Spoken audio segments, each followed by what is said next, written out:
All right, ladies and gentlemen, welcome back to another episode of the Mindful Hunter podcast. I'm your host, as always, Jay Nickel. So we are currently in the truck heading north to go bear hunting. So if you hear some background noise, that's just me driving. So for anybody who listened to the semi-live goat hunt, we're essentially going to do the same thing here that we did for that hunt, and that is I'm going to do my best to audio document the hunt over the course of the week.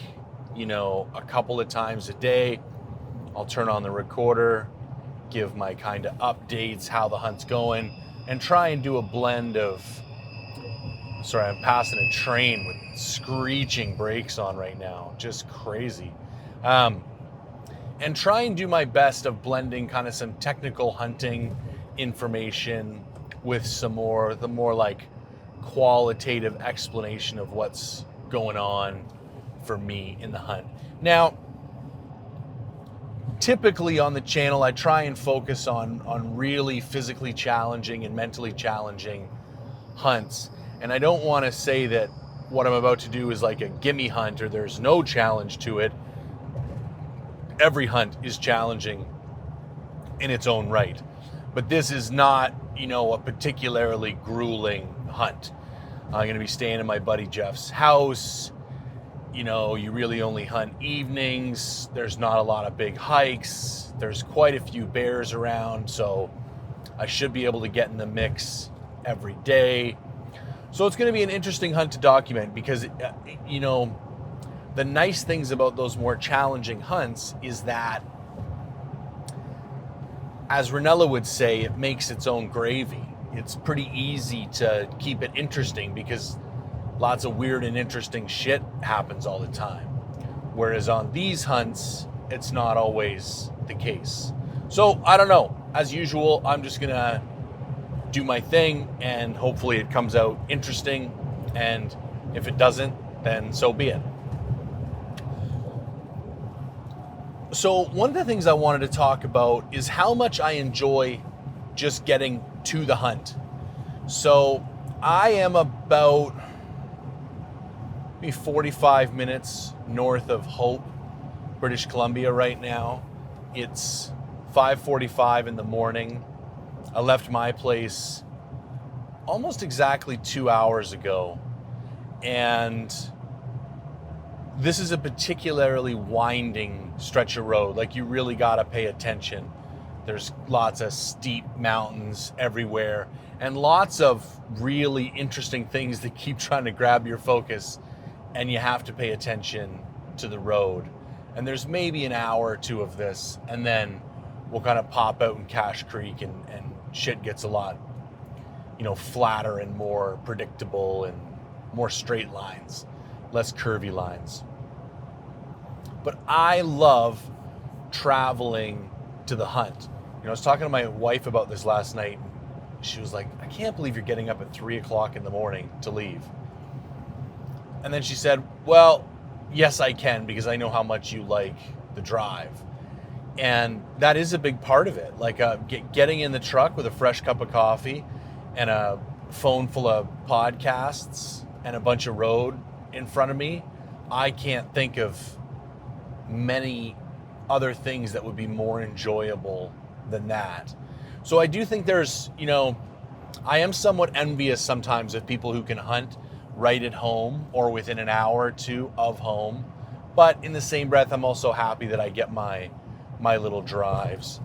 This is about a 10-hour drive, and this is about as far as I'll do further ones all in one day, but I don't like to. It's really hard. It becomes an exercise in self-discipline. Like, how long can you sit in the truck and just keep the doors closed and your foot on the gas? The other thing is 10 hours is reasonable to do kind of in one push and then still hunt that same day. So that's the nice thing about bears, is you typically hunt them in the evening. So I'll probably get into camp around 4 o'clock. This afternoon, I got a couple stops I got to make going to stop in at Precision Optics in Quesnel and see Omer and actually buy a new frame for my Kafaru bag. And then, so it's probably going to take an hour because I also want to look at some rifles.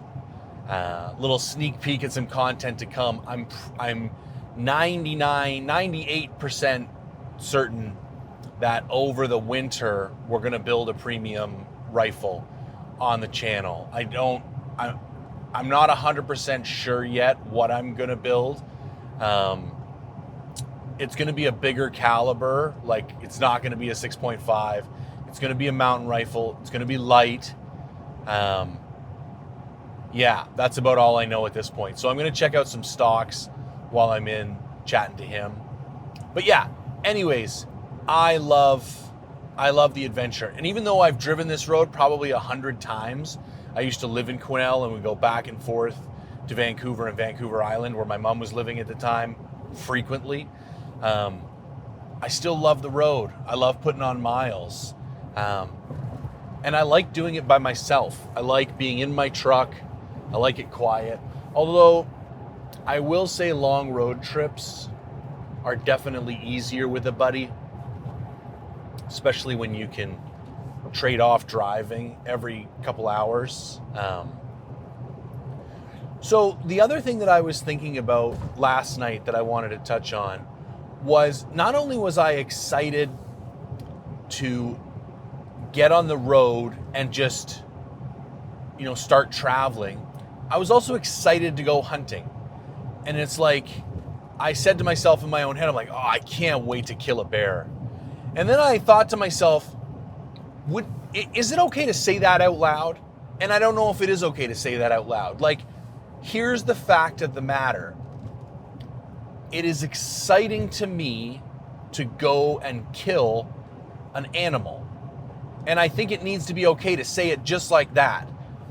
Because in today's society and social media and all this stuff, everybody's trying to soften hunting because you don't want to offend this person or that person. And I think you might be better off having an in-depth conversation and explaining where you're coming from instead of losing all these words that we need to convey or communicate what it is we love. I think the word trophy has been bastardized to the point where it has all these negative connotations, and you can't talk about, trophy bucks and trophy hunts and mounting your trophies because people think this is the thing that infuriates me the most. Is oh, as long as you eat what you kill, that's okay. But if you're one of those sports hunters, oh, that's disgusting. And I'm always like, who are these mythical sports hunters that everybody talks about? In their mind, there are these dudes who travel to Africa all year. They're just mega rich guys. And this is a mythological fucking being.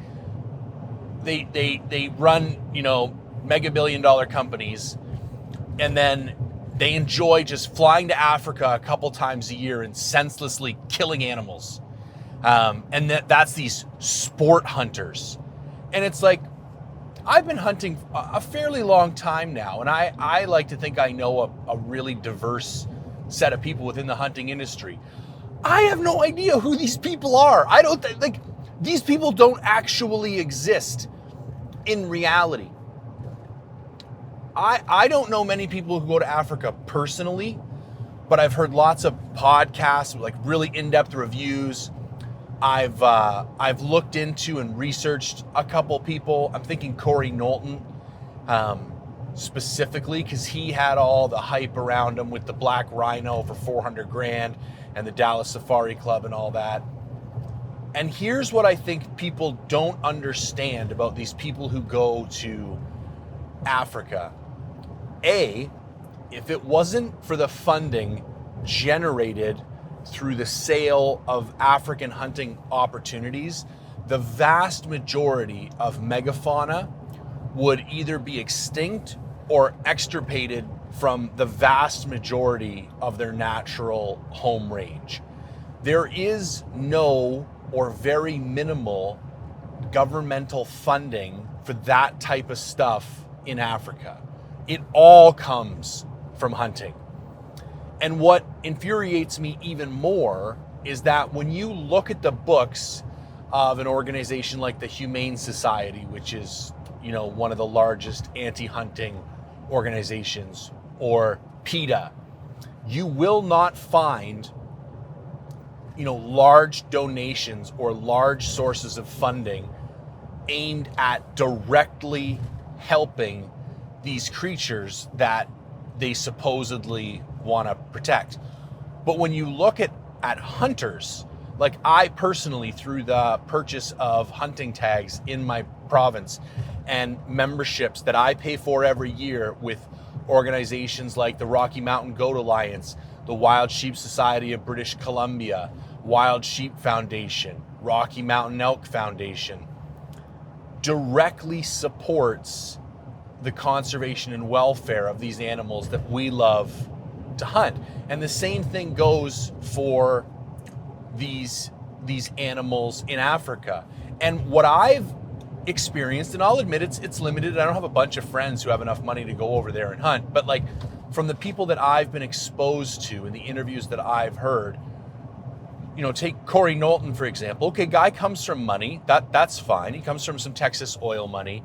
But like that dude is without a doubt a passionate big game hunter.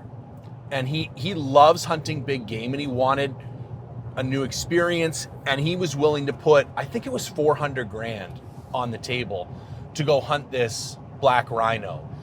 And there was all this big uproar because there wasn't many of them left. And what people don't realize who didn't do the research is that the male black rhino that they put up for auction was well past breeding age and was actually killing or severely injuring the other males that were coming into breeding age.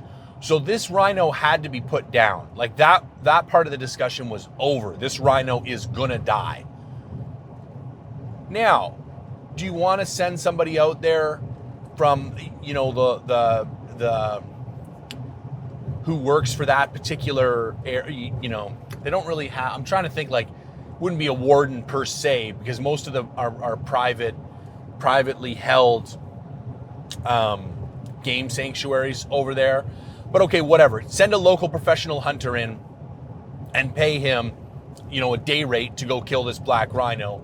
Or do you want to allow the generation of almost $500,000 to be directed towards the future conservation of these black rhinos and have somebody else who's willing to pay that money come in and do it? Like, I don't even understand how this is a fucking conversation. Like, that to me is one of those things that is so simple and so straightforward. And if PETA or the Humane Society or one of these other anti-hunting organizations honestly cared that much, then outbid the guy. You go pay $401,000 and then have somebody go euthanize the rhino, because the rhino's got to die anyways. All of this is a bit of a tangent, because I think in our effort to tailor our communication so as not to offend the non-hunting kind of population, which I do agree with in principle, I also think we're in danger of losing part of what it is that makes hunting such a vital part of life for so many of us. Like, it is a necessity in my life. Like, I need these trips. Like, okay, if there was some act of God and I could no longer hunt, I would find something else to take its place.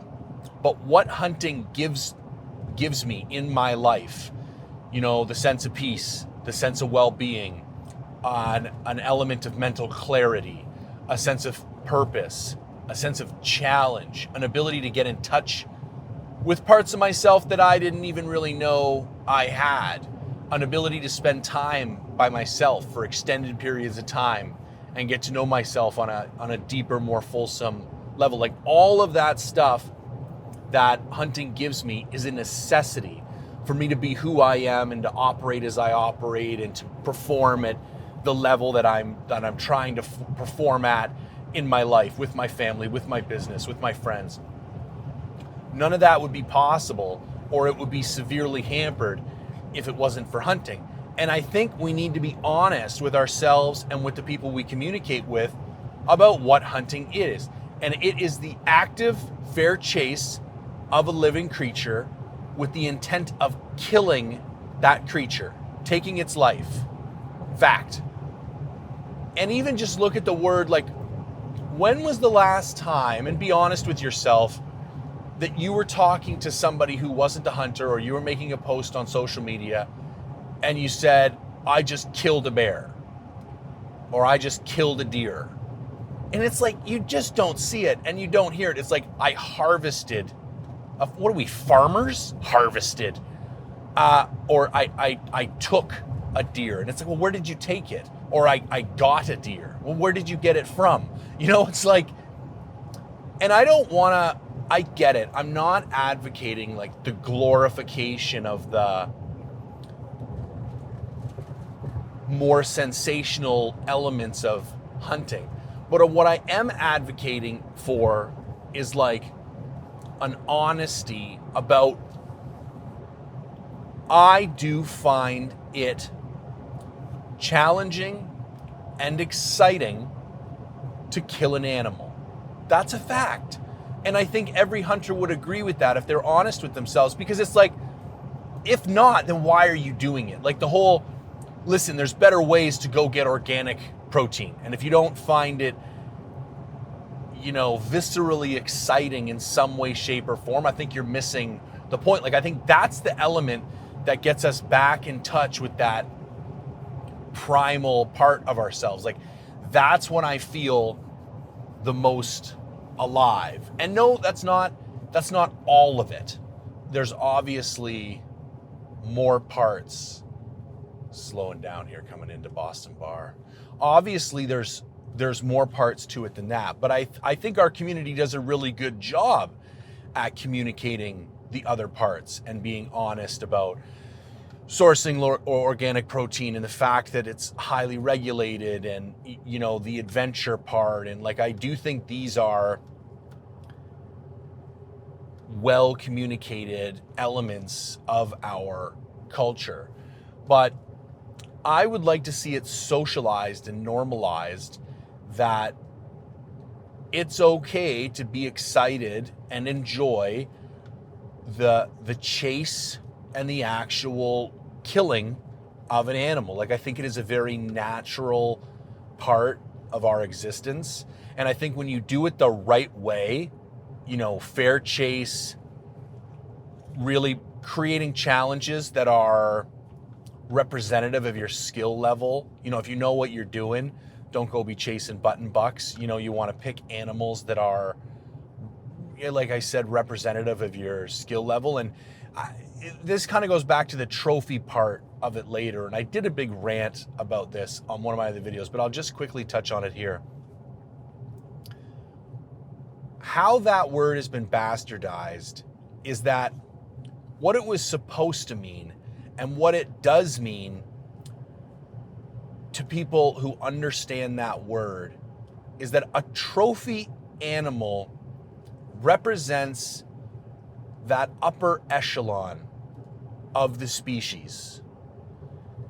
And what you're saying when you go after a trophy animal is that I have evolved to a certain point as a hunter where it is only fair now for me to chase the oldest, craftiest animals.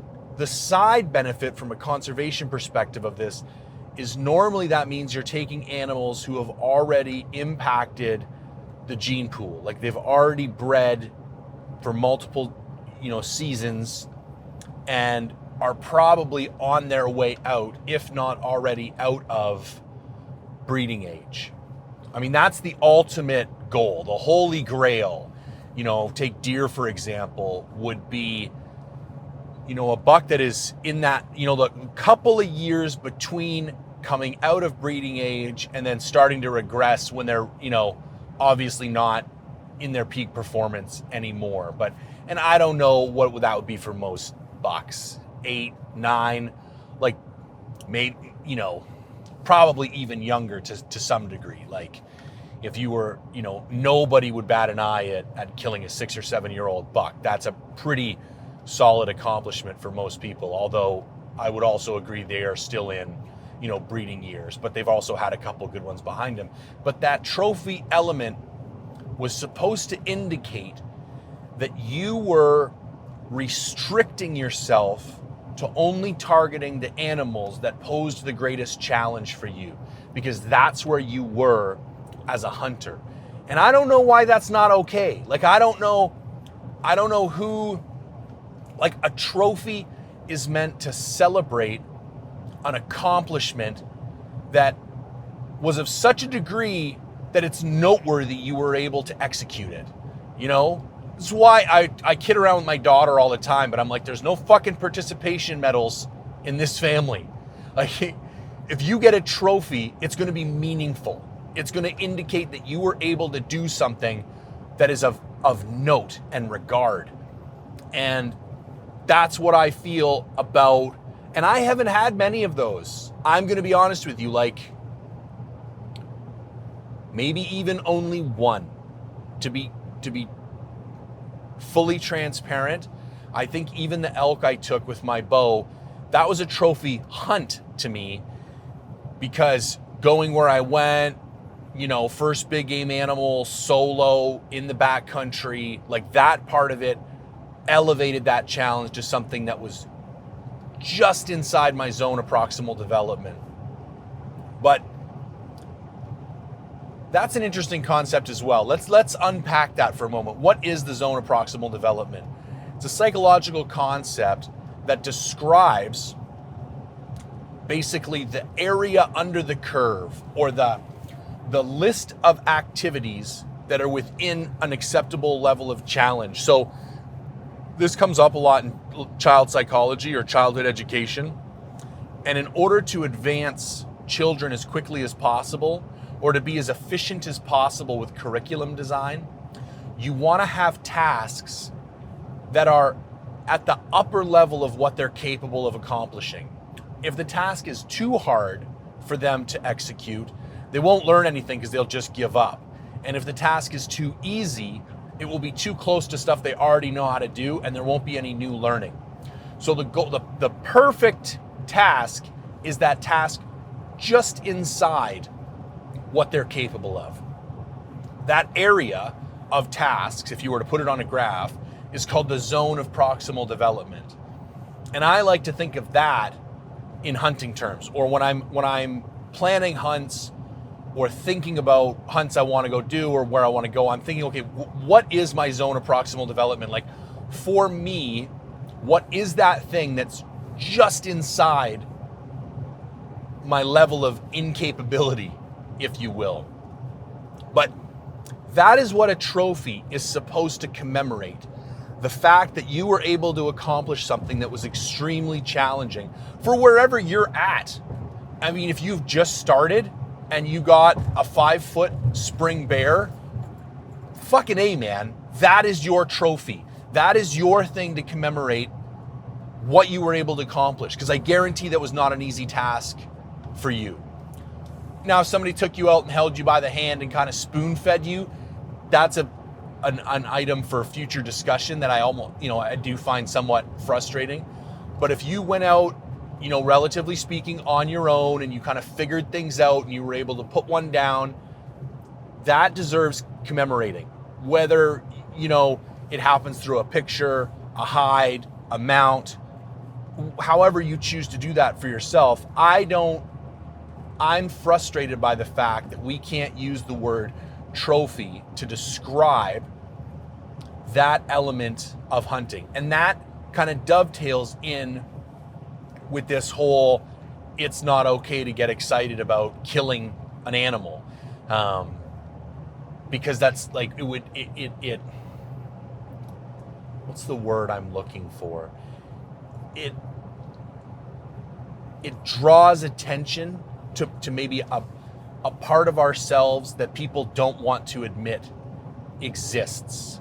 Like, there are things that we get joy from in life, a variety of things, we don't need to get into all of them, that are, some are acceptable and some are borderline unacceptable, and I'm not going to judge what people do behind closed doors, but I think recognizing that we do receive, an element of pleasure and an element of growth and like a sense of self-worth from those types of pursuits, I think should be on the table for discussion. And I think we should, not be so quick to close the door or to remove those words from the hunting vernacular, because this is one of those things like that is really frustrating me about current society. Like, words just keep getting removed. Like, oh, you can't say this anymore and you can't say that anymore. And it's like, you can't remove concepts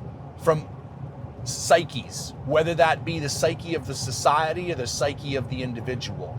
Like, people are going to still think what they think. Now you're just living this like fabricated reality because the word doesn't exit somebody's lips, the thought's not on their mind. And I think it doesn't fix anything to not let people use words. If there are, like, let's look at racism and homophobia. Yeah, I think there's words that people shouldn't say, but I want them to not say them because they feel like it's an inappropriate descriptor for the people that they're referencing because of their own kind of morality and value systems that they've developed. I don't want them to not use those words because they'll be punished somehow by society. Anyways, as usual, I'm going on a way longer rant than I intended on going. So let's wrap this up. The whole intent here was that last night when I was thinking to myself, what am I actually excited about? I'm excited about the drive. I'm excited about the adventure. I'm excited to see my buddies when I get to camp. And I'm excited to put a bear, in my sight, in my bow, and in my rifle. And I'm looking forward to that moment when I can pull the trigger, because that is the culmination. And maybe that's what I'm driving at. Maybe that's why I've been having such a difficult time. Like, why is it that it's pleasurable? Why is it that it's exciting? And it's because that is the one moment in time that is the representation of all of the effort and all of the work that went in beforehand. Is that moment when you lift your pin or you lift your sight and you see that animal in the crosshairs and you pull the trigger or you pull the release. And it's like, it's one discrete moment in time that is impossible to achieve without all the other shit that comes before it. And I find that very exciting and I look forward to it, and I want that to be okay to talk about. So yeah, that's all I got. So, like I said, I'll do my best to keep you guys in the loop. I will try and keep this philosophical rants to a minimum. We'll try and stay a little more focused on hunting. And let's go kill some bears. All right. Well, that is an end to day one. It was a long ass day. So did the entire 10-hour drive.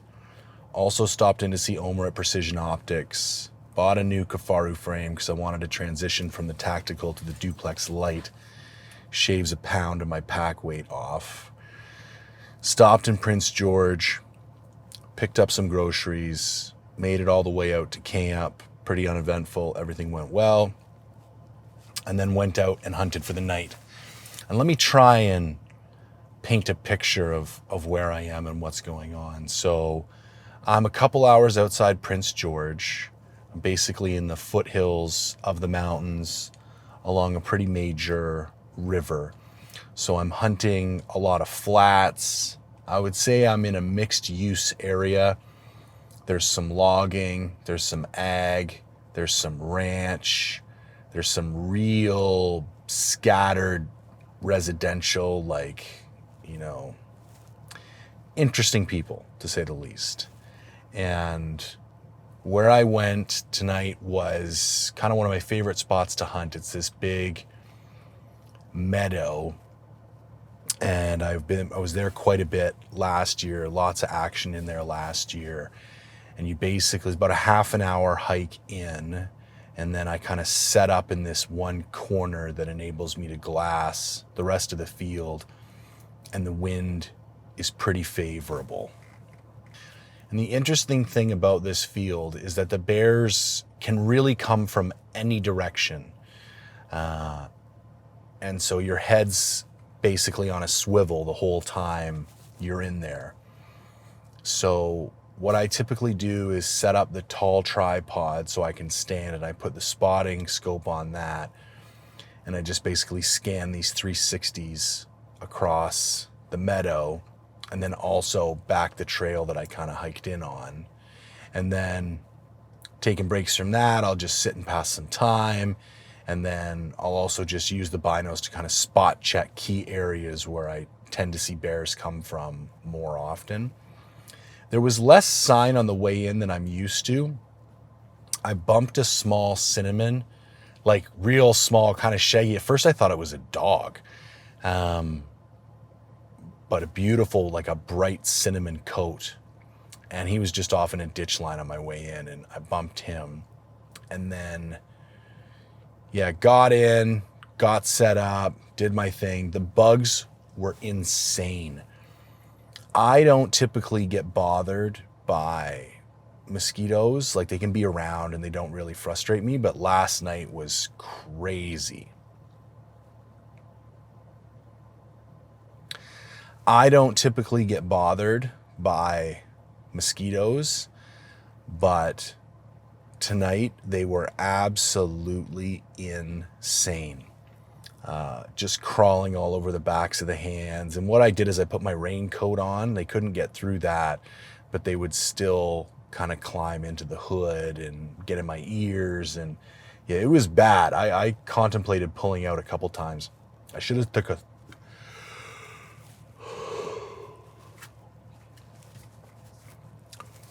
have taken a thermocell with me, but unfortunately I didn't. So anyways, I muscled through that. It was bad, but it was tolerable. And then maybe 7:45, I looked back up the trail I'd walked in on, and I saw a somewhat decent looking black bear. It was hard to really judge because I just kind of caught pieces of him as he was moving through the grass. And the way he was headed initially, it looked like I was going to be able to make a play. It looked like he was coming out kind of towards me, but on an angle. And I grabbed my bow and I went and got set up where I thought he was going to come out. Maybe hung around for like half an hour looking and seeing if he was going to come out someplace different. And he was just gone. So I didn't know where he went. So I went back to my glassing spot, and then maybe it had to be it was almost 9 o'clock. I want to say 8:45 or 9, because it gets dark around 9:30. And because there's so many grizzlies in the area, I didn't really want to walk out in the pitch black. I wanted at least some dusk light so I'd be able to see if there was anything worth worrying about. And then way down the field, like probably a mile from where I saw this bear enter the timber, the same bear that I saw originally comes out into the field, and he's just cruising, not running, not panicked in any way, but just walking with intention, which is something you don't normally see bears doing. That's why I'm noting it. They're normally kind of these meandering creatures that like take a couple steps, look around, look over here, unless they're like, blown out or spooked. But he was just moving, man. We went all the way across the open field, which is probably a half mile wide up there, I want to say. Something like that, maybe a quarter mile. I don't know. It's hard to judge. And hit the other side of the timber and then started working back towards me. I got some decent phone scope footage of him. He's an okay bear. Like, I would have taken him archery. He had a real nice coat on him. But not a gigantic bear, not what I'm looking for, not the old mature boar that I'm trying to smoke this trip. So I definitely didn't want to shoot him with the rifle. I also didn't want to be dealing with the bear carcass at dusk when there's grizzlies in the area. So I decided I'd just watch them, get some phone scope footage, gave them a pass. But that was interesting anyways. And then that was really all that happened. I ended up packing up, headed back to the house, had a good dinner of some elk sausage that I brought up, and some wedges. I mean, that's the nice thing about this hunt. And I guess it's important to get into that too, is that like every hunt is a little bit different and they don't all have to be these crazy backpack, ball busting, adventures where you think you might die. And I think it's important to have some hunts where you're with friends, and my buddy Andrew's here from Edmonton, who I met last year up here, and Lander's here, obviously. So it's good to like just hang out with the bros and chill a little bit. Now, plan for tomorrow. It's mostly only evening hunting up here. That's really when the older boars come out to play. So Jeff really recommends not doing too much during the day because you just end up blowing areas out for no reason. So chill out during the day, relax. I'm going to get caught up on some work and then head out for an evening hunt. I don't think I'm going to go back to my field. I didn't really see the action that I wanted to see, and I didn't really see the sign that I wanted to see that really would convince me that the bears that I were hoping were going to be there were going to be there. Plus, it's quite wet in that field, and I think that's a lot of what's contributing to the higher density of mosquitoes. And so I want to give that a day or two to dry out. Maybe I'll go back in there, mid to late week. There's another area that I can drive to that's a bit more like driving around, cruising and glassing type of thing that I think I might check out tomorrow night. I'm not 100% sure yet. But anyways, that's the update for day one. Still early in the game. Still lots of time to make it happen. It's nice to be up here. It's nice to chill out. Beautiful area. Super relaxing. All right. That's enough for today. All right. Well, we are officially hunting for the evening of day 2. As I mentioned in my previous update, I did decide to switch up plans. And by the way, if I sound somewhat distracted, I'm kind of slowly cruising to the area that I want to hunt tonight, and I'm looking for bears as I go. And I actually just turned up a smaller black bear about 10 minutes before I hit record on this thing. And I'm just going past, there's a little pile of shit. And I'm just going past where I saw him walk across the road.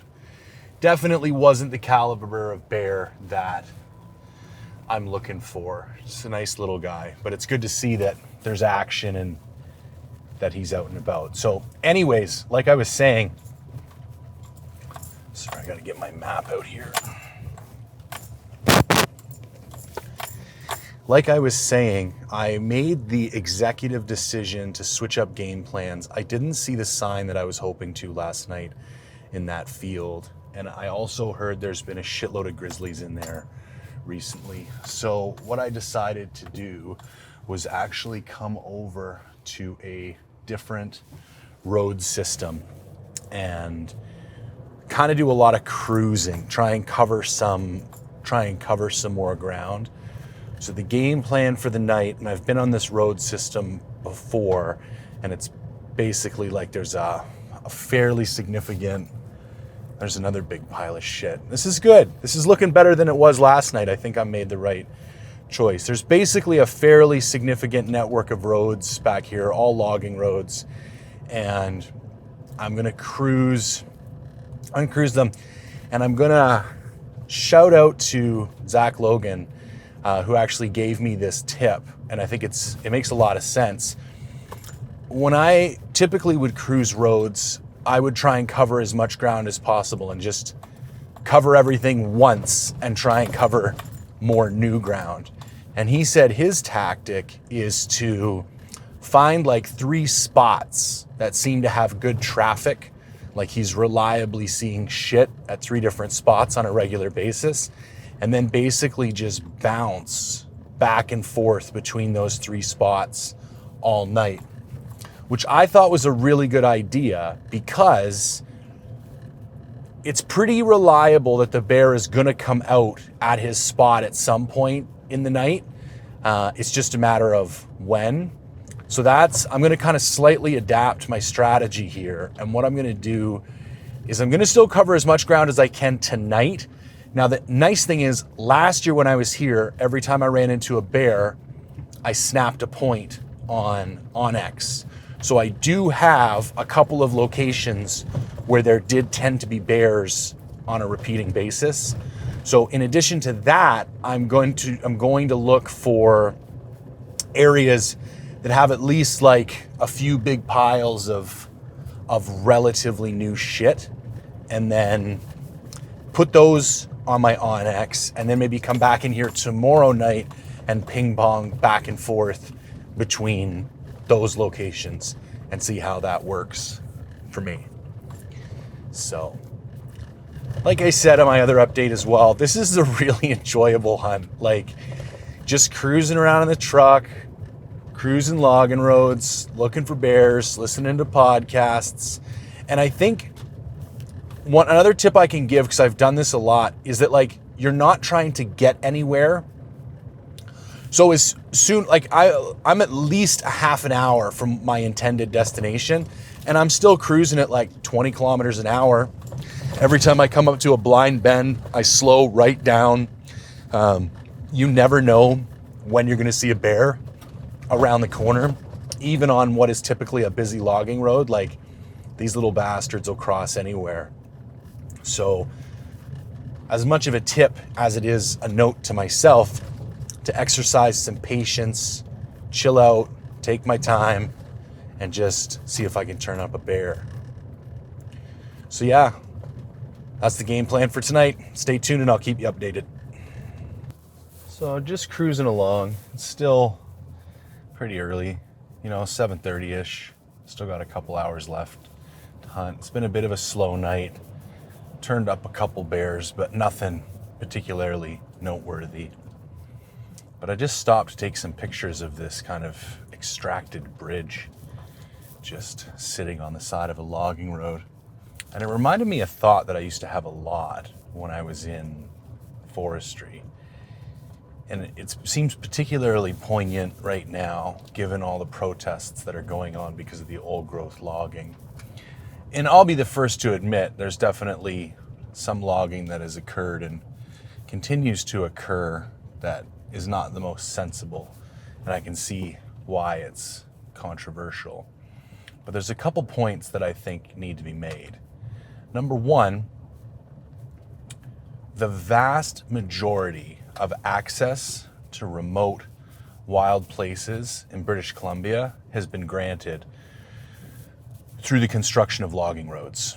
Think of any of the wild places that you like to go or you like to recreate, and I guarantee that 90% of them never would have been accessible if it hadn't have been for the push of logging roads. People forget this. Like, there's no money in letting people go camp someplace.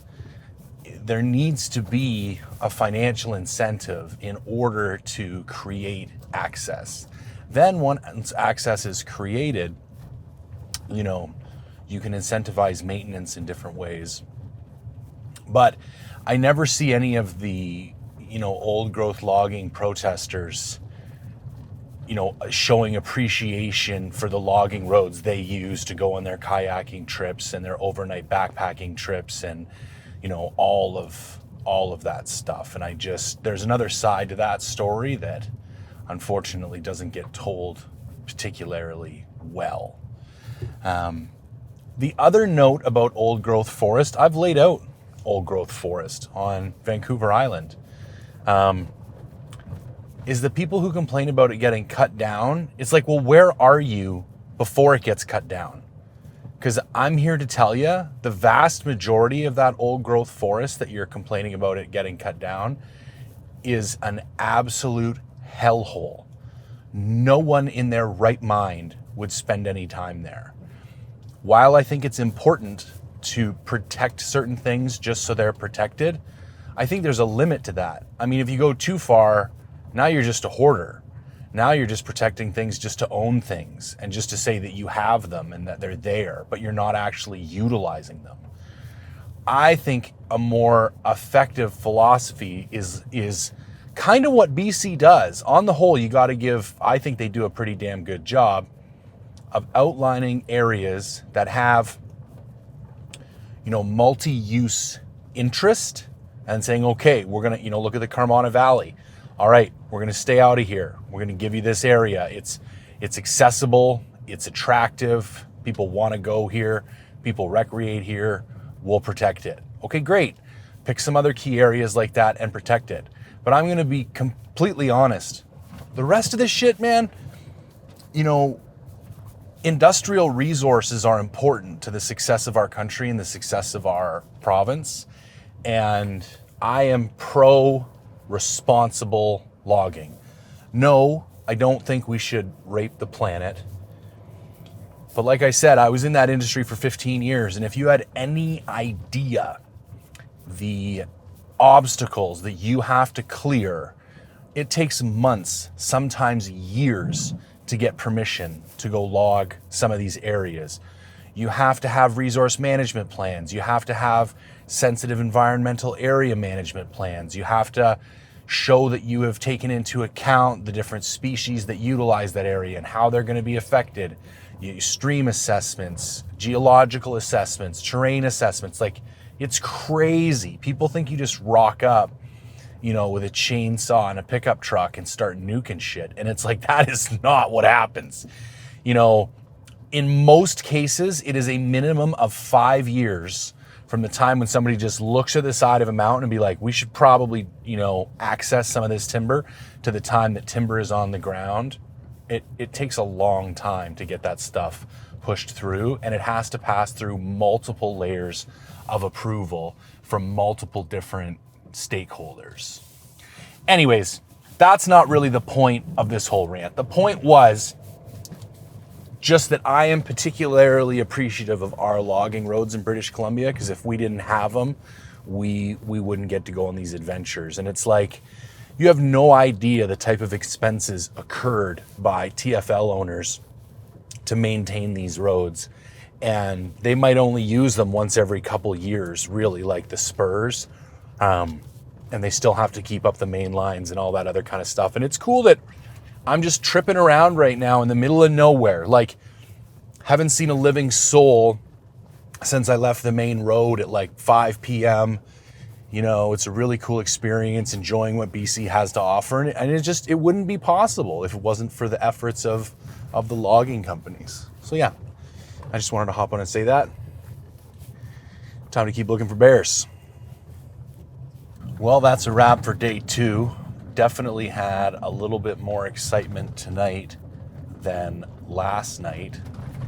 A little while after my little logging road rant, came around a bend, saw a decent looking boar on the right hand side of the road, got out of the truck, looked at him through the rifle scope. He was 175 yards.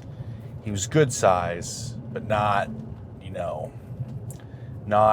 something I'm looking to kill with a rifle, that's for sure. So he kind of walked up the road a little bit more, and I couldn't tell if he deked off into the woods or if he had stayed, inside of the ditch line. So I tried to make a play on him with the bow. I got to within 85 yards, let's say, and had a clean shot. I came to full draw. Just wasn't feeling it, a little further than my comfort zone. So I let down and then kept stalking him, and I was able to get within 60 and came to full draw. And the moment my pin settled, he booked it and ran off into a cut block. So, and it's funny, I've said this many times before, but even when you do everything right in hunting, you still need that little 5 to 10% luck factor in order to seal the deal. So interesting takeaways, and I wanted to talk a little bit about stalking black bears because I think a lot of people spend a lot of time talking about stalking other animals.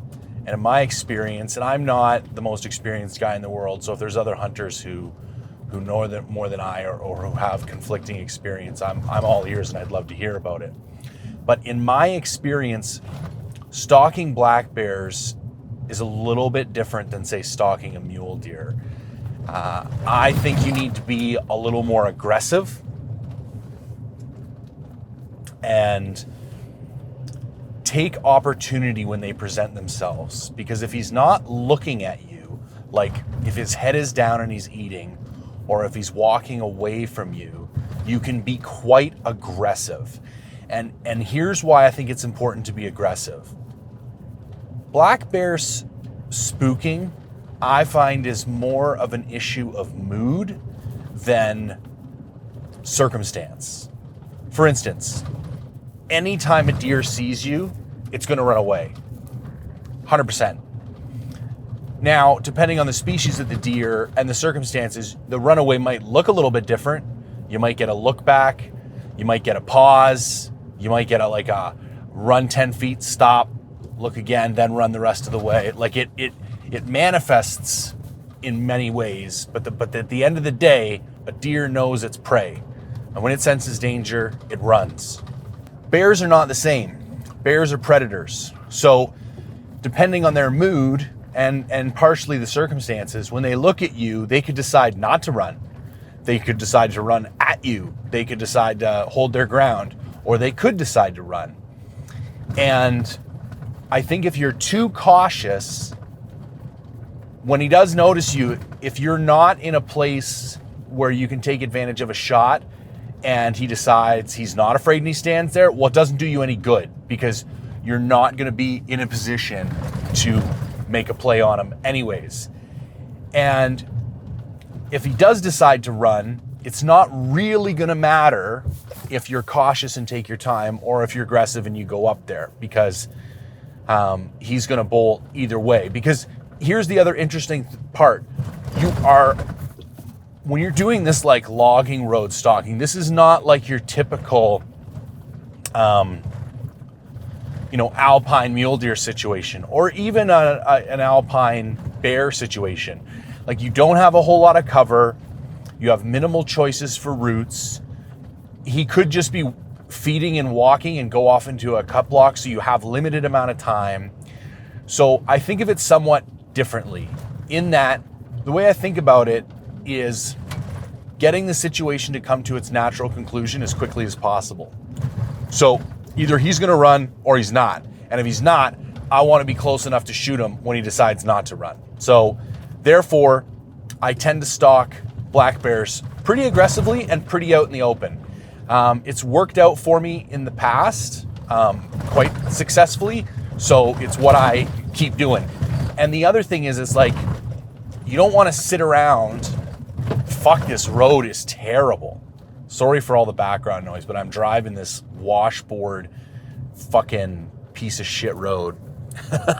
Anyways, and I'm probably just trying to go a little bit too quick. I'm kind of tired and I want to be at home, to be honest with you. So you don't have a whole lot of options at your disposal. And I kind of believe it's a game of numbers. Like, the more stalks you get in, the more likely you're going to find the right bear in the right circumstances and be able to close the deal. So I'm trying to get through those numbers kind of as quickly as possible. So anyways, had a good stalk, got to within 60, wasn't able to close the deal. And the funny part is, on the way out, I ran into the exact same bear at the exact same spot.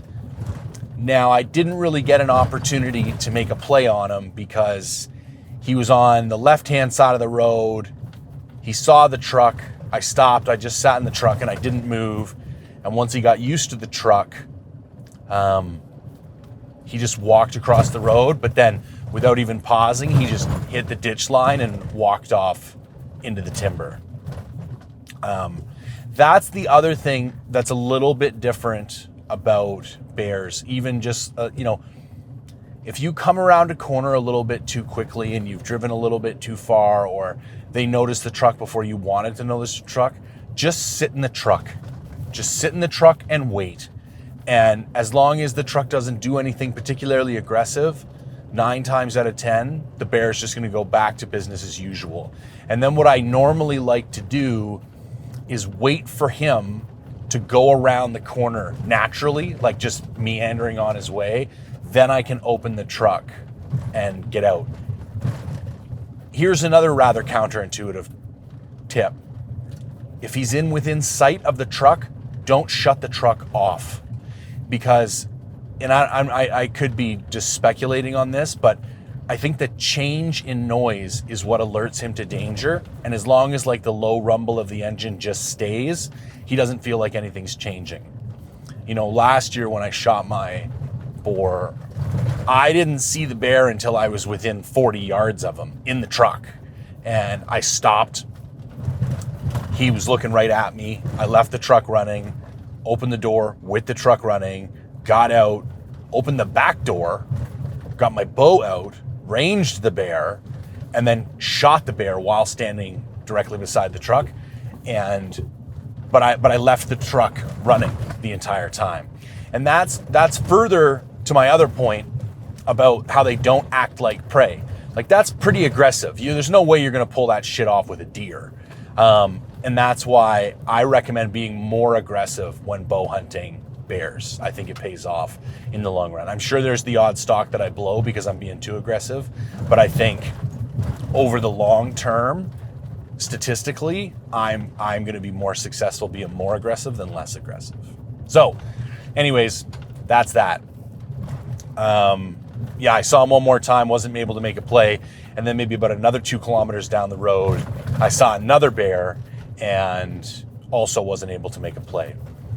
I'm kind of thinking for tomorrow night, I might just play that one stretch of road because it had by far the most shit and the most bears for sure.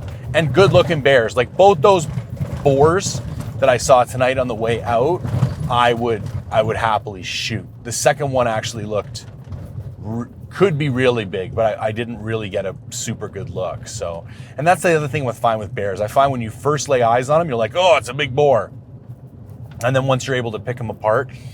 Also, another trick for sizing boars is if you can't see underneath them, it's really hard to judge the size. I find bears look big when they're standing in grass, but then as soon as you can see underneath them and you realize they might have kind of long, skinny legs or their upper body isn't as thick as you thought it was, that's when they kind of lose that illusion of size. So anyways, I'll talk to Lander when I get back to the house. I'll see what he recommends to go do tomorrow night. But if I don't hear any other better plan, I'm going to come back and just work this one strip of road because it's the most productive thing I've found so far by a long shot. Tomorrow is a bit of a shit show. I actually have a conference I need to go attend virtually. So I rented a day room in Prince George. I'm going to bomb to Prince George in the morning, do this conference thing. It's over at 2:30, bomb back out, get changed, and then hit the evening hunt. So it really won't mess with my hunting at all because we don't usually leave the house till 4 or 5 anyways. But it's just a lot of extra driving that I'd personally rather not do, and I'd rather just be chilling out at the house, or there's a bunch of kind of gear review stuff I'm trying to get done while I'm up here. I'll get into the details later, but this is the first hunt that I've brought the NL Pure 12 powers on, and I gotta say, I am just blown away.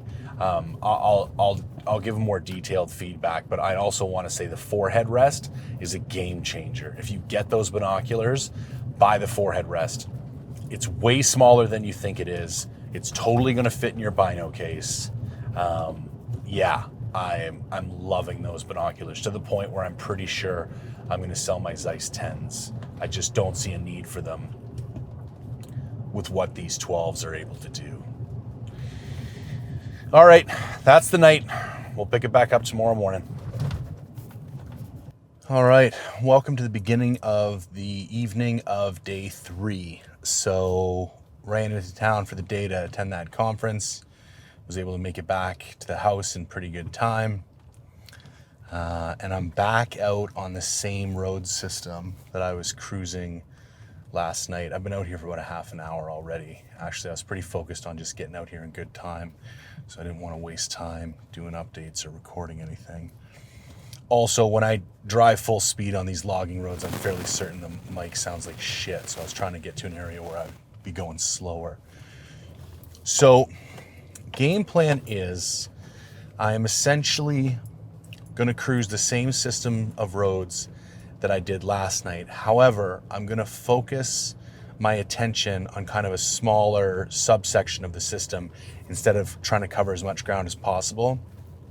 Out of everything that I drove last night, I really got the most action on kind of one main section. So I'm going to time it. So first what I'm going to do is go just try and glass a section without driving through it, and maybe even just sit back a ways. I think I can sit up top and glass down into this flat, and maybe even just sit up there for like 20 minutes or half an hour and hopefully catch somebody coming out to feed before they see the truck. That would obviously be the ideal scenario. And then if after that first half an hour I don't see anything popping up, then what I'll do is kind of drive through it. There's another couple roads after there I can go take a quick peek at, and then I will come back through there. And in fact, I might do that 2 or 3 times and just space it out by like 45 minutes each time. This goes back to that theory that my buddy Zach was sharing with me the other night, that he prefers to pick a couple hot spots and just bounce back and forth, thinking there's a better likelihood of seeing them where he's seen them before. So that's going to be the general game plan for the night. Now, day 3 of a 5-day hunt. So this is the hump day. So I'm still going to try and knock one down with the bow tonight. However, if I'm unsuccessful tonight, I will probably switch to the rifle for Thursday and Friday, because I really would like to take some bear meat home. Freezer's getting pretty low. Also, because there's no American clients and there's not that many people hunting out here, the bear numbers are getting pretty out of hand, given that this is 2 years in a row without a lot of hunting pressure up here. And the moose calving numbers will start to take a hit. So that was the other thing when Jeff asked me up. He's like, feel free to, he'd appreciate it if I filled both tags. So that's kind of the other angle that I'm coming at this from, is I'm not really going to have any other opportunity to hunt bears the rest of the year. So I might as well fill both tags, because I think it's a responsible thing to do. So, but we'll play it by ear. I got good action last night. If I can get a play of similar quality tonight, I just needed another 2 to 3 seconds at most. And I feel like, I probably could have put that bear down. Now, I've been driving around quite a bit tonight and I've seen nothing, but I'm also out here almost a full hour earlier than I was last night. Now, part of the reason is I drove a lot slower coming up to this section because I wasn't sure where I was going to really see bears. But after driving it there and back last night and never really seeing anything of note on the way in or the way out, I decided to just kind of like bomb in and then really start to slow down once I hit the area of interest where I was seeing more action last night. So that saved me some time. And plus I just generally left the house earlier tonight. So yeah, that's really all that's going on. Pretty chill. Listen to some podcasts, cruise some logging roads, and hopefully turn up a bear. Well, folks, that is it for the evening on day 3. And that is possibly one of the slowest nights of bear hunting I have ever had. I ran into a sow and 2 cubs really early on, like within the first hour, and then I did not see shit the rest of the night. Absolutely nothing. And of course, now I'm wishing I had gone and sat in the field. But of course, because what I did do didn't work, I wish I did something else, not rocket science. I do think that after tonight, though, I think the safe play for tomorrow is to probably go sit in the field, even though I only did get that one bear right at 8:30 the other night. This is weird, man. This is slower up here than it's been previous years, and it was funny because I know the other boys are seeing more bears, and in general, the bear hunting seems to be very good. I just bumped a bear while driving, but it's too late and it's too dark to do anything about it. Shit. He looked all right too. I mean, technically there's still 10 minutes left of legal shooting light right now. It's 9:50. Sunset's at 9:30. You're allowed to shoot up to half an hour after sunset. But like, there's a difference between legally being allowed to do something and ethically choosing to do it. And the light right now does not support safe hunting practices. It also just doesn't support like the kind of assurance that I'd like to have if I was going to pull the trigger on something. Like, you want to get a good look at it and you want to make a clear objective decision, and you just, when it's this dark, that's just not going to happen. Things are too blurry, and yeah. That's funny though. I always try and take points too every time I run into a bear. I should take one right now. Just because then it kind of helps me piece it together, like where they are. And that is, I still am on that same stretch of road that I've been on, that I targeted tonight. You know, I'm not at the exact location where I spent most of the evening, but I'm definitely on that stretch of road that I wanted to spend time on tonight. He looked okay. Again, I think that was likely based on where he was and what he looked like when he was running away. I think that was likely the bear from yesterday that I came to full draw on at 60 yards. I mean, pretty close to where that happened, like maybe half a mile away. And he looked to be of similar stature when he was running away. I'm also tired as shit right now for some reason. I think part of it is the drive into PG and back today. And being in that conference all day has just melted my mind. I feel like passing out right now. Yeah, so game plan for tomorrow. I think I might do an afternoon sit. At least then I would feel somewhat productive.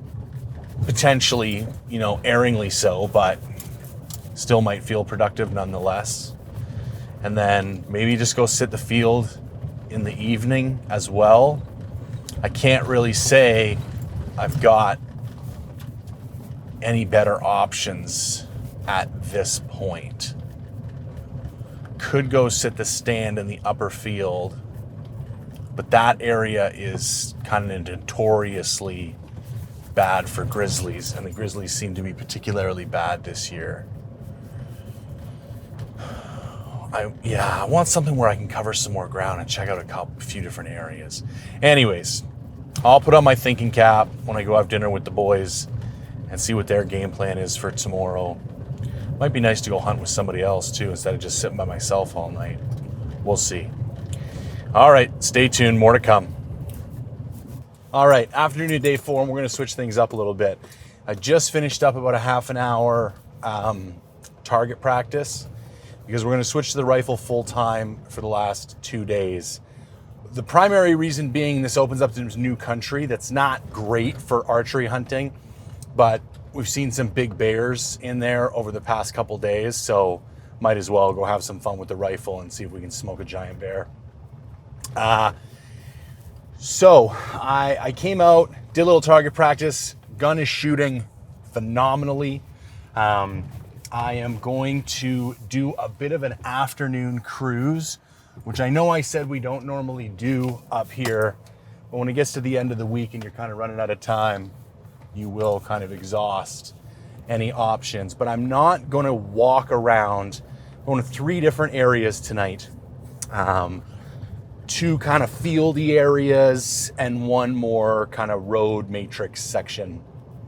And so I'm not gonna blow out any of the areas this afternoon. What I am gonna do, because it's been a while since I've been back here, I just want to refamiliarize myself with the area so I know how I can get in there with the least amount of disturbance. So I'm gonna go do a light recce of the 3 areas. And if I'm lucky and something pops out, yeah, I'll take advantage of the opportunity, but I don't really expect anything to happen. Significantly warmer and drier today than it's been the last couple days, and I think that might be a good sign. It might get them up and moving. The only caveat being we are in peak rut, so they should be out and about, but if they've already sowed up, that could kind of reduce their movement a little bit, but the only way to tell is actually just to go out, and I'm sure there'll be some boars out on the prowl either way. So that's the general game plan.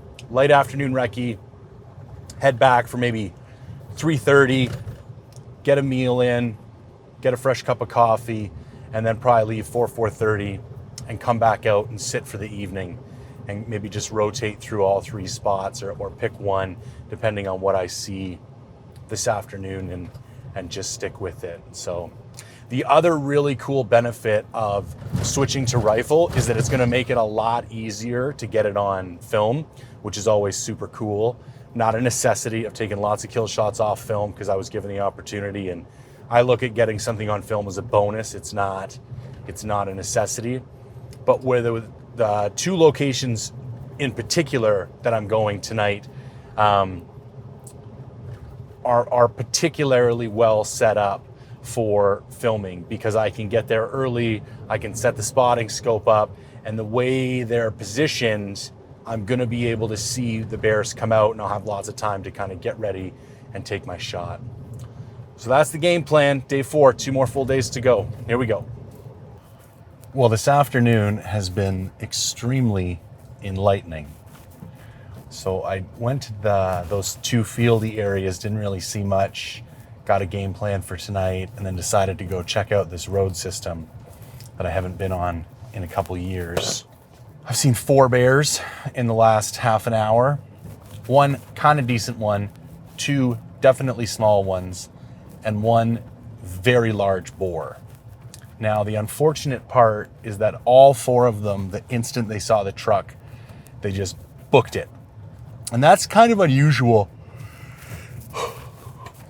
With bears, you'll usually at least get a second look, or if you don't get out of the truck or don't move, sometimes they'll just look at you and then go back about their business if they don't feel threatened. And you're banking on a reaction like that when you do this cruising a logging road type of deal, because there's really no other way. Like, you're not going to see them too much before they see you. Just, that's the nature of the beast. However, I am thinking, depending on how tonight goes, what I might do is come out here and ride this on the e-bike early afternoon, because I saw that big boar almost right at 3:30 and it looked like he'd been out for a little bit. So I feel like if I started at the bottom around 3 o'clock and just kind of slowly made my way up here, I might. Sorry if I sound a little distracted. I've turned around kind of at the back end of this road system and I'm now making my way back down, and I'm just cruising really slowly and glassing as I go. I've taken points at all the locations where I've seen bears, and now I'm just kind of making my way back, hoping they might have come back out after I spooked them. This is a big philosophy of Jeff's. He firmly believes that when you see one, especially if it's a bigger one, just wait or back out and come back later, And odds are the bear will be back on the road. So yeah, great afternoon. Definitely feeling a little more invigorated, a little more optimistic. Got a game plan for tonight and a game plan for tomorrow. We'll get this done. All right, well, it's the morning of day 5, and day 4 was interesting to say the least. I am going to do my best to kind of recount everything that happened yesterday. It was a very long night. I didn't get home and to bed until 1 o'clock. Lots of interesting stuff, so I'll do my best to make as much sense of it as I can. So, last update, I'd cruised that login road, and my plan was to go back to my field and work the evening hunt. So I did that, parked maybe, say 5:45. Might have been a little bit earlier, 5:30, 5:45, something like that. Geared up. It's maybe a 300-400 meter walk through this kind of first section of field, and then you get to this vegetation break, and then there's another kind of equal size field on the other side. And my goal was to get to that veg break and then walk down that whole thing, maybe another couple 100 yards, and then post up at the end. But as soon as I got to the edge of the veg break, I took 3 or 4 steps, and I just kind of turned my head and looked at the opposite end of the field from where I was heading. And I just saw this kind of big black head kind of coming towards me. And I was like, oh shit. So dropped everything, set up the scope, put eyes on him, looked like a good bear. So once I decided I was going to make a play, I set up the phone scope so that I had a good chance of just leaving the bear in frame. And then I belly crawled, maybe, I don't even know, 75 yards or something like that. The problem with shooting these bears in these fields is that it's perfectly flat, and the grass is like a good 6 to 12 inches high, even higher in some spots. And when you lay prone, you just get a scope full of grass and you can't see anything. So you got to find these like little knolls and berms that'll give you the line of sight you need to the bear. So I was able to kind of suss out where one of those were, belly crawled all the way over, put me in line for a 160-yard shot, took it, starched him. He just dropped instantly. Kind of rolled around a little bit after that and had some twitches and stuff, but essentially just dropped him. It turned out I did spine him. I was a little high and a little back from where I wanted to go, but I was actually aiming high front shoulder anyways. A lot of people have problems with shooting bears, and they don't stop, and they don't fall over dead, and they run away, and you can't find them. It's thick brush, they're black, it's terrible. And I'm super paranoid about that. So my game plan the whole week was, if I used a rifle, I wanted to smoke them in the front shoulder, because even if it's not an instant death, you're going to drop them in their tracks and you can put a second bullet in to end it quickly. So that worked out perfectly. Now I wasn't supposed to drive in this field, so I had to drag the bear probably 600-700 yards back to the truck, and that was pretty grueling. I probably should have gutted him, but there's grizzlies in the area, and Jeff likes to hunt that field, and I wanted to be as thoughtful as possible, so I fuck it, I'm a big dude.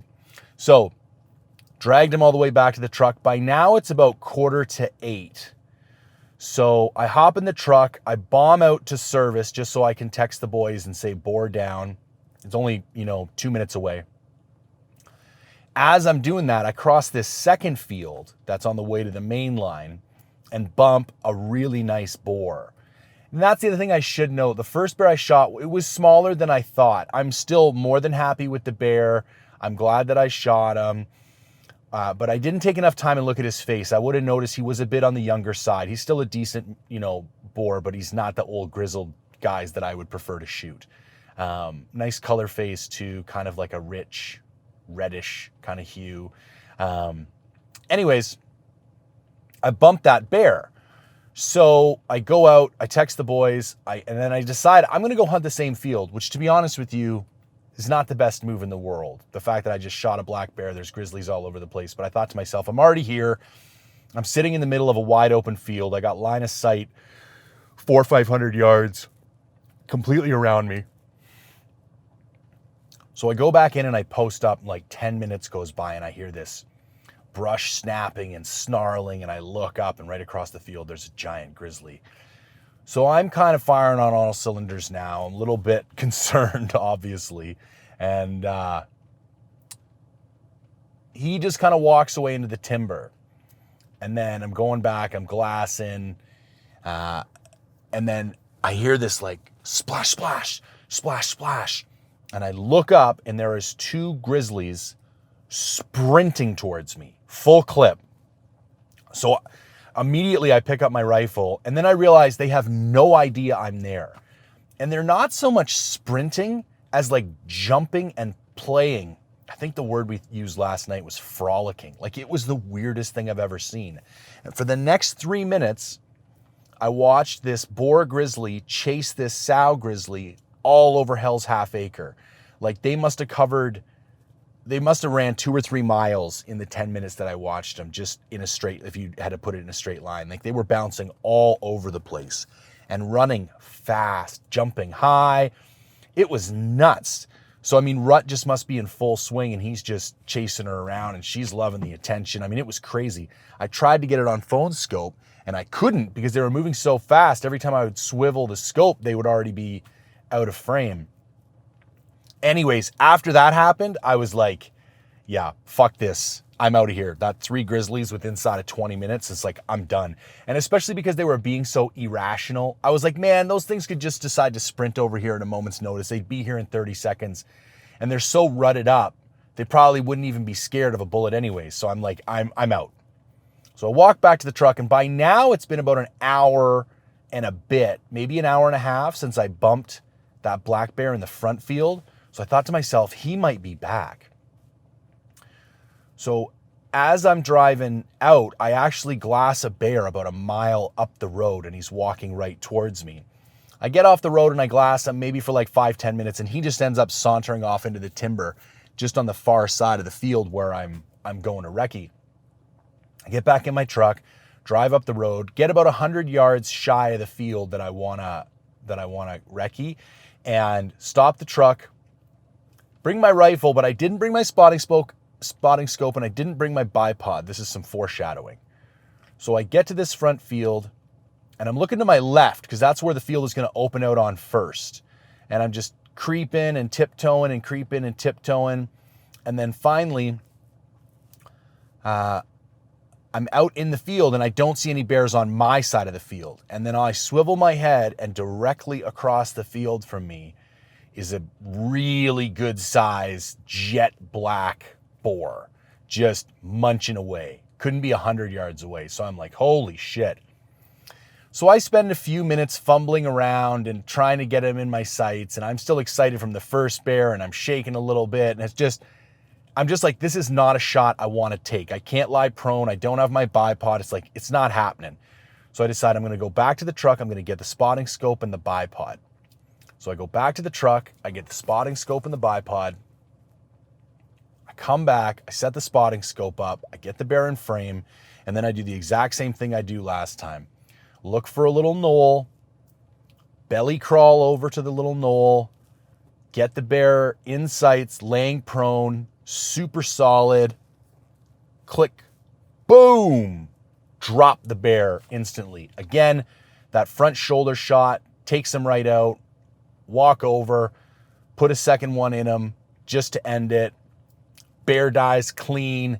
He's a beautiful black boar, really nice, thick hide, super round belly. Like he's not the longest bear in the world, but he's fat and he's big. So yeah, and by now it's almost 9:15, like it's getting dark, so I can't even take pictures. I back the truck up, I throw him in. I'm pretty stoked, double header, tagged out on bears. Go back to the house, tell the story to Jeff. And then he's like, okay, run up to the old field, this other field around here, the upper field we call it. There's a logging road past there. Go gut them, and then we'll hang them in the morning. Because again, I didn't want to dump the guts in areas that people were going to frequent or maybe hunt again next week, because it's just going to attract grizzlies. And on the way up to this fucking field, I get stuck in like the mud pit of all mud pits, and it was at least 4 miles from the house. It was far. And get stuck at maybe 10:30, walk all the way to the top of the hill, hoping to get cell reception, get nothing, walk all the way back to the truck, and then walk all the way back to the house. Get to the house at midnight. Jeff had some burgers ready, sat down, ate some burgers, went up to the truck, winched it out, got home for 1 o'clock. So it was a long day. And now I got a bunch of processing I gotta go and do, because I got 2 bears I gotta hang and I gotta process. So I'll check back in. That's it for this bear hunt. I'll check back in on the drive home with some kind of afterthoughts once I've had a chance to digest everything. Pretty excited, pretty satisfied with the hunt. I do like rifle hunting. I prefer bow hunting, but like this is pretty fun, and being able to get the shit on film is pretty cool. I'm really happy with both my bears. Yeah, big shout out to Primitive for the hospitality and letting me come up and stay in his place and everything. I love coming up here. This is 3 years now I've hunted bears here, and I've gone home with bears every year. I couldn't ask for more. So yeah, I'll do another update on the way home, but until then, cheers. All right, well, I suppose it's about that time. The drive home, the end of the hunt recap. For starters, I'm going to use this recap for the podcast and for the film. So if you're listening to this on the podcast and you haven't seen the film, go watch the film. If you're listening to this on the film and you haven't listened to the podcast, go listen to the podcast. Now, I thought something interesting to talk about might be what my actual goals are with these films. Because you can probably tell I'm no Steven Spielberg. Like, there's people who put a lot more effort into the cinematography and the production elements. And in fact, I would probably bring somebody else with me if that was the ultimate purpose. I think first and foremost, I just like making things. So I like documenting the hunt. I think maybe something different that I'm able to do that I don't see a lot of other people in the industry doing is digging a little bit to the motivations and like the emotional and the psychological stuff that goes on. And then also, I'm not an expert hunter by any stretch of the imagination, but I also try and dig into the technical elements as well, so that if there are things I know that can help other people, I'm happy to share those and try my best to do that. So it's kind of interesting because this hunt is not, how do I phrase this? It's not that it doesn't fit with the other hunts that I do. It does, but typically on my channel, I almost think like what I specialize in is those like really hard, kind of crazy hunts.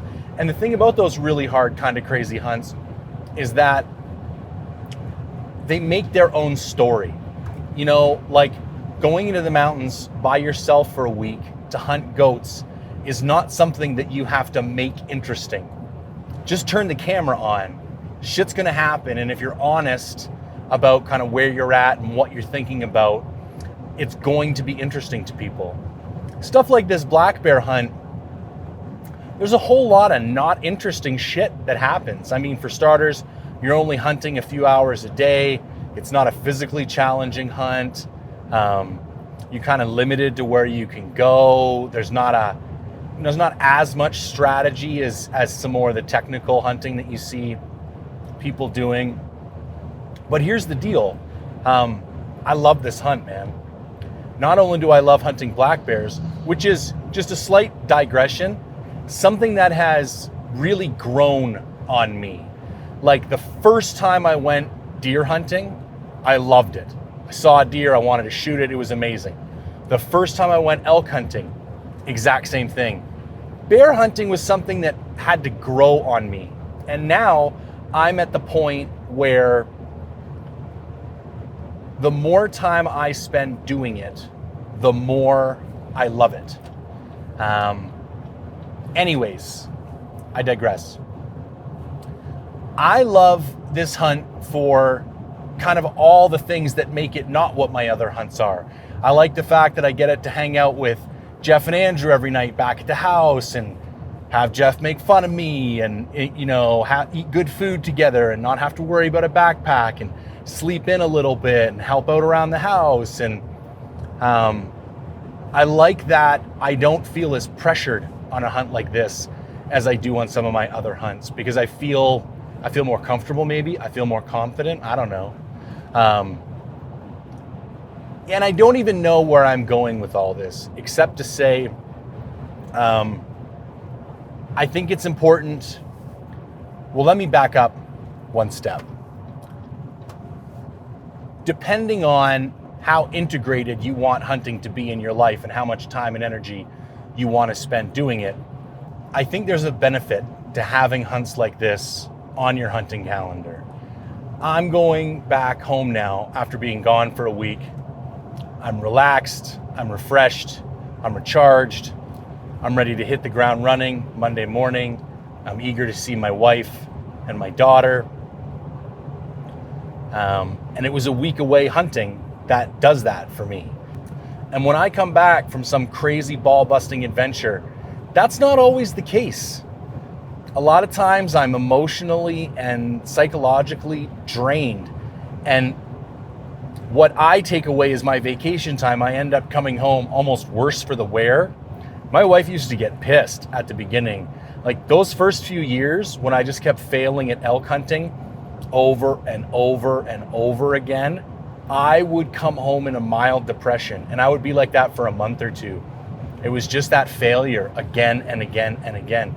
And she was like, you got to get your shit together, because it's not okay that you take off for a week, sometimes 2 weeks. I got to take care of the house. I got to take care of the kid. And then on top of that, you come back and you're kind of a dick. And I was like, you make a lot of sense. That is not fair. And I've actually really started to pay a lot of attention to that, so that I come home in the right mindset, because she does deserve that. She doesn't deserve, me coming home like a dick because I'm pissed off because I wasn't able to kill an elk or whatever the case may be. It's interesting. Normally on these drives, I'm full of these kind of profound thoughts that I've had over the course of whatever hunt that I've just been on. And I just realized I don't have anything. I just feel kind of content. And maybe that's the theme. Shit doesn't always need to be super challenging, and shit doesn't always need to be super deep. Sometimes it's just okay to get away for a week, hang out with some buddies, shoot some bears in some farmers' fields, come home with some meat and a nice hide. And that's as complicated as it's got to be. So that's all I got. All right, up next, big ass sheep hunt, where we're going to get real profound, we're going to get real backcountry, and shit's probably going to get a little western. So excited for that. That's going to be mid-August. And until then, just training, prepping, running the podcast, doing some gear reviews, and the same old, same old. So I hope you enjoyed it. And as always, thanks for tuning in.